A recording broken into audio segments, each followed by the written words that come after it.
Hola, exploradores de la historia.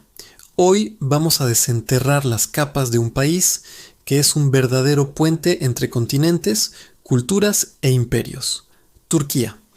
Acompáñenme en este viaje arqueológico a través del tiempo, mientras excavamos en la fascinante historia de Anatolia, desde sus primeros habitantes hasta la nación moderna que conocemos hoy.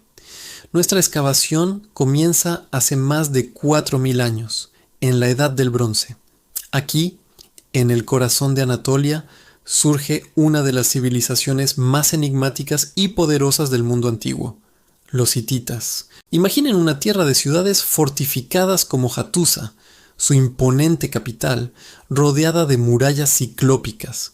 Los hititas no solo eran guerreros formidables, famosos por sus carros de guerra de 3 hombres que revolucionaron el campo de batalla, sino también diplomáticos pioneros. De hecho, nos dejaron el primer tratado de paz escrito de la historia, el Tratado de Cádiz, firmado con los egipcios del faraón Ramsés II.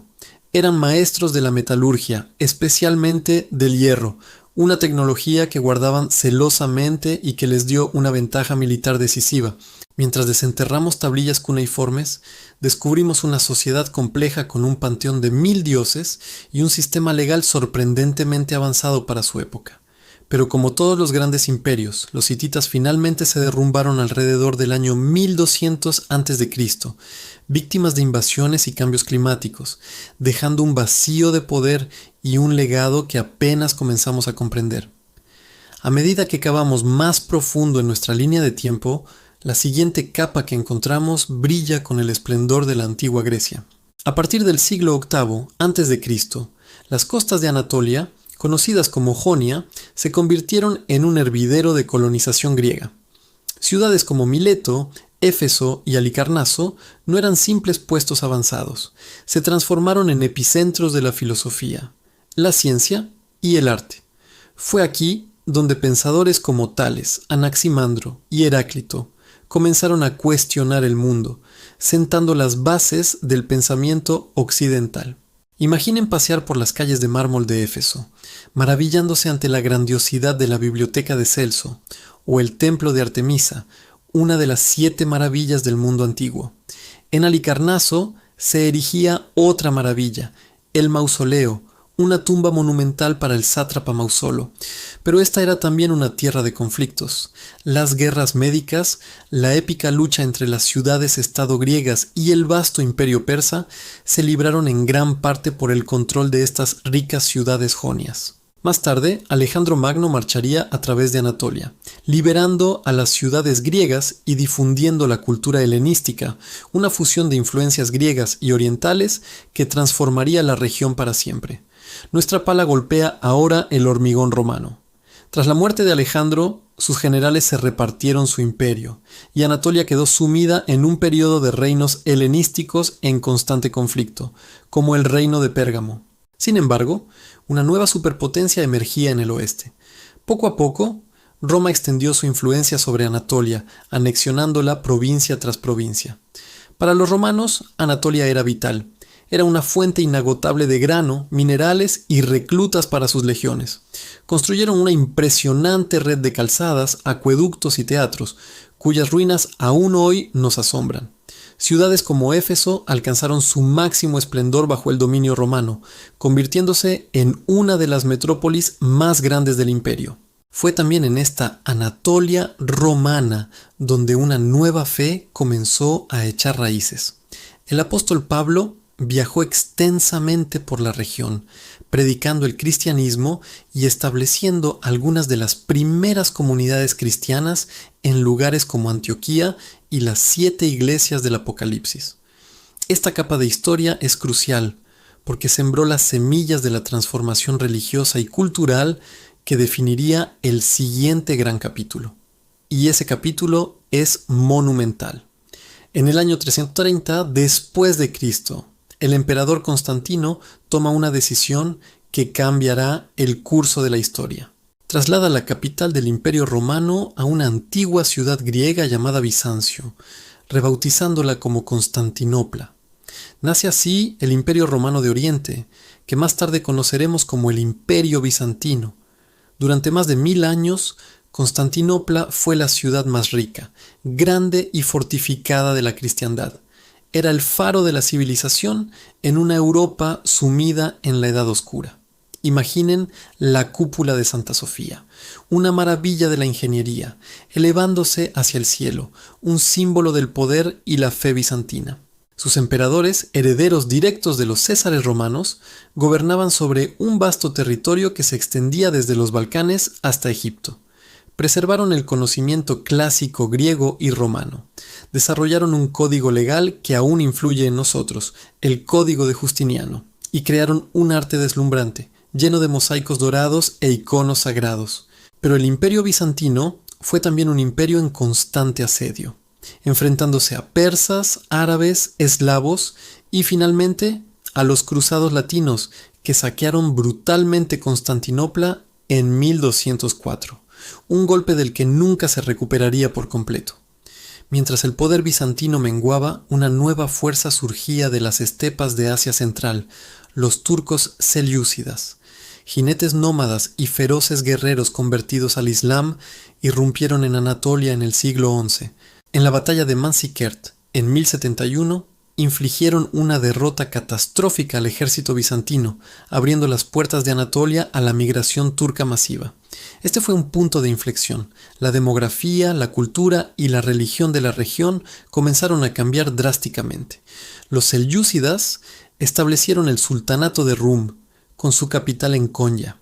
Bajo su gobierno, floreció una cultura turco-persa única. Fue la época de grandes pensadores y místicos como Rumi, cuyos poemas sobre el amor y la espiritualidad siguen resonando en todo el mundo. Los selyúcidas dejaron un legado arquitectónico impresionante. Carabasares, madrazas y mezquitas con portales intrincadamente tallados. Sin embargo, su sultanato también se fragmentó debido a las invasiones mongolas, dejando un mosaico de pequeños principados turcos, o beyliks, compitiendo por el poder. De entre todos estos pequeños principados, uno estaba destinado a la grandeza.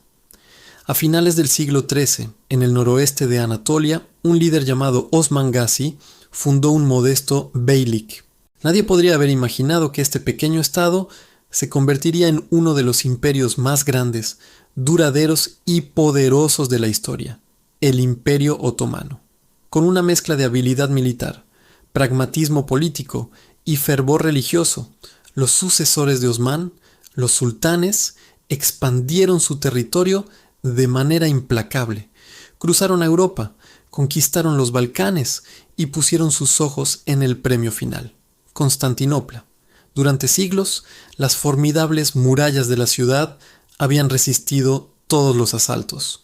Pero en 1453, un joven y ambicioso sultán, Mehmed II, logró lo imposible. Utilizando cañones gigantescos, una tecnología militar de vanguardia, abrió una brecha en las murallas y conquistó la ciudad, poniendo fin a más de 1000 años de historia bizantina. Mehmed, ahora conocido como el Conquistador, convirtió Santa Sofía en una mezquita y rebautizó la ciudad como Estambul, la nueva y gloriosa capital del Imperio Otomano. La caída de Constantinopla marcó el comienzo de la Edad de Oro otomana. Bajo sultanes como Selim I y sobre todo Solimán el Magnífico, el imperio alcanzó su apogeo. Sus fronteras se extendían por 3 continentes, desde las puertas de Viena, en el norte, hasta Yemen, en el sur, y desde Argelia, en el oeste, hasta las fronteras de Persia, en el este. Estambul se convirtió en un centro cosmopolita de comercio, arte y ciencia. El arquitecto imperial Mimar Sinan construyó mezquitas y palacios que rivalizaban en belleza con cualquier cosa en Europa, como la mezquita de Suleimaniye. El palacio de Topkapi era el corazón palpitante del imperio, un laberinto de patios, pabellones y arenes donde se decidía el destino de millones de personas. El sistema otomano era complejo. Gobernaba sobre una población increíblemente diversa de musulmanes, cristianos y judíos, a quienes se les permitía practicar su fe bajo el sistema del Milet. Su ejército, especialmente los genízaros, una infantería de élite formada por jóvenes cristianos convertidos, era la fuerza militar más temida del mundo, Sin embargo, ningún imperio dura para siempre. A partir del siglo XVII, el declive comenzó a hacerse sentir. Las derrotas militares, como el segundo asedio fallido de Viena en 1683, marcaron un cambio en el equilibrio de poder con Europa. La corrupción interna, las luchas por la sucesión y el estancamiento tecnológico y económico debilitaron al imperio desde dentro. Para el siglo XIX, el Imperio Otomano era conocido como el hombre enfermo de Europa. Las potencias europeas se abalanzaban sobre sus territorios, mientras que los movimientos nacionalistas en los Balcanes provocaban una oleada de independencias. Hubo intentos desesperados de reforma, conocidos como el Tanzimat, para modernizar el ejército, la administración y la sociedad, pero a menudo llegaron demasiado tarde o fueron insuficientes. La pérdida de territorios, las crisis económicas y la creciente presión de las potencias extranjeras llevaron al imperio al borde del colapso. El golpe de gracia llegó con la Primera Guerra Mundial. El Imperio Otomano se alió con las potencias centrales, Alemania y Austria-Hungría, una decisión que resultaría catastrófica. A pesar de algunas victorias notables, como la defensa de Galípoli contra la invasión aliada, la guerra devastó al imperio. El frente del Cáucaso fue escenario de una de las páginas más oscuras de esta historia: la deportación y masacre de cientos de miles de armenios, un evento que hoy es reconocido por muchos países como un genocidio. Al final de la guerra, el imperio estaba derrotado y ocupado por las potencias aliadas. El Tratado de Sèvres, impuesto en 1920, era humillante. Despojaba al imperio de casi todos sus territorios no turcos e incluso dividía la propia Anatolia en zonas de influencia para los vencedores. Parecía que la historia de los turcos como pueblo independiente estaba llegando a su fin. Pero de las cenizas de la derrota surgió una figura extraordinaria: Mustafa Kemal. Un brillante general otomano que se había distinguido en Galípoli se negó a aceptar los términos del tratado. Viajó a Anatolia y organizó un movimiento de resistencia nacional. Lo que siguió fue la Guerra de Independencia Turca, una lucha desesperada contra las fuerzas de ocupación griegas, francesas, británicas e italianas, así como contra el propio gobierno del sultán en Estambul. Contra todo pronóstico, las fuerzas nacionalistas de Mustafa Kemal lograron expulsar a los invasores y asegurar la soberanía de una patria turca. En 1922, el sultanato fue abolido después de más de 600 años. Al año siguiente, el 29 de octubre de 1923, se proclamó la República de Turquía, con Ankara como su nueva capital. Mustafa Kemal, ahora conocido como Atatürk, que significa padre de los turcos, se convirtió en su primer presidente. Atatürk no solo había creado un nuevo país, se propuso crear una nueva sociedad. Emprendió una serie de reformas radicales para transformar Turquía en un Estado-nación moderno, secular y occidentalizado. Abogó por la separación de la religión y el Estado, reemplazó el alfabeto árabe por el latino, adoptó códigos legales europeos, prohibió el fez y el velo en los edificios públicos y, crucialmente, otorgó a las mujeres el derecho al voto y a ser elegidas para cargos públicos, mucho antes que en varios países europeos. Su ideología, conocida como kemalismo, se basaba en 6 principios: republicanismo, nacionalismo, populismo, estatismo, secularismo y reformismo. Estas reformas cambiaron drásticamente el tejido de la sociedad turca, aunque no sin tensiones y resistencias que continúan hasta el día de hoy. El resto del siglo XX fue una prueba para la joven república. Turquía mantuvo la neutralidad durante la mayor parte de la Segunda Guerra Mundial, uniéndose a los aliados en las últimas etapas. Durante la Guerra Fría se posicionó firmemente en el bloque occidental, uniéndose a la OTAN en 1952 como un baluarte estratégico contra la Unión Soviética. La política interna fue a menudo turbulenta, con varios golpes de estado militares que interrumpieron la democracia en nombre de la protección de los principios seculares de Atatürk. Económicamente, el país experimentó periodos de rápido crecimiento, pero también crisis severas.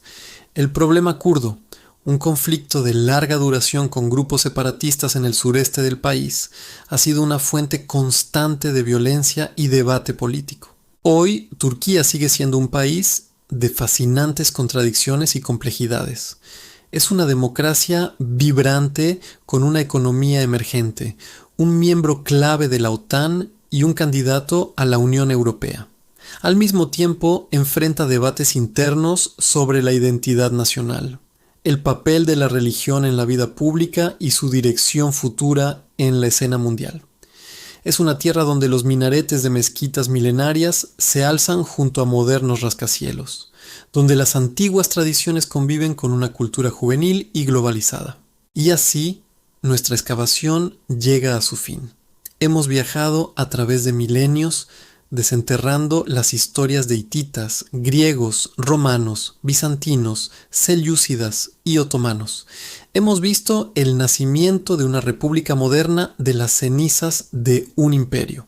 La historia de Turquía no es solo la historia de un país, sino la historia de la propia civilización, un relato épico de conquista y coexistencia, de fe e innovación, de caída y renacimiento. Es una historia que sigue escribiéndose cada día. Gracias por acompañarme en este increíble viaje a través del tiempo. Si te ha gustado descubrir las capas de la historia turca, no olvides darle a me gusta, suscribirte a nuestro canal y activar las notificaciones para no perderte nuestras próximas aventuras. Hasta la próxima, exploradores.